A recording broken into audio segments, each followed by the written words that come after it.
Elaborate. Well, you know, the healthcare system in New Orleans and the region is one of the most,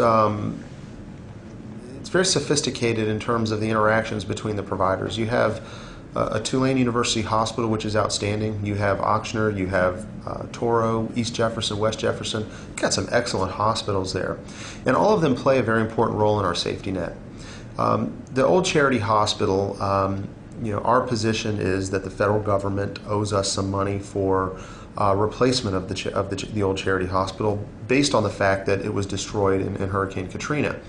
So we've been negotiating very aggressively with the federal government, and they've been very engaged. To their credit, they've been engaged in the dialogue about what's the right amount of money and how will it be settled. I don't want to get into details on the negotiations because they are still ongoing, but I think philosophically there's a couple of major issues. Number one, the building of the new hospital. I think there's no doubt we have to have a state-of-the-art academic medical center designed for what medicine is going to look like in the next 20 years. And keep in mind, the National Institute of Science has said that the rate of scientific advancement in the next 25 years is going to be 4 to 7 times faster than it was in the last 25 years. So trying to develop a hospital that's going to be built in 5 years, thinking about what the marketplace is going to look like in 5 years, is very difficult to do because of the rate of scientific advancement and change and research. So the starting point is we believe in the need for the new hospital. We believe that it needs to be, that the business plan needs to be sound. We do not believe that it should be funded using the full faith and credit of the state because we are at our state's debt cap. There is no more money for us to go get. And there's $1 billion worth of other priorities as well on top of this. So I think developing a model that works so that LSU has a home teaching facility is very important.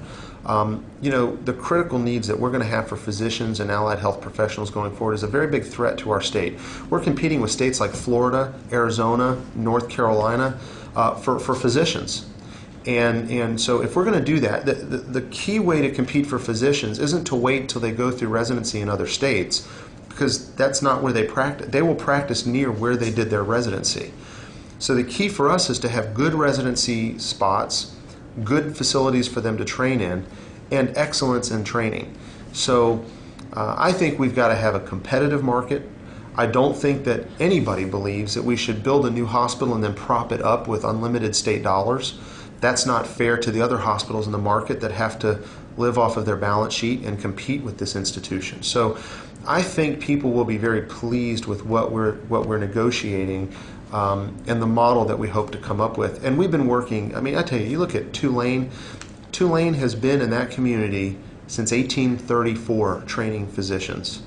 They have a very rich and important history that we want to respect as we go forward. So Tulane has a role in this. LSU clearly has a role statutorily. They're in charge of this hospital system. And so coming up with a mechanism that is agreeable to Tulane and to LSU by itself is an interesting task. But they have been, I give them credit, Dr. Cerise, Dr. Ben Sachs, Dr. Lombardi, the president of LSU, Dr. Cowan, Dr. Scott Cowan from Tulane, they have all been engaged in good faith in this dialogue, and I give them all a lot of credit. And if we get to the finish line with this, they deserve a lot of credit for it.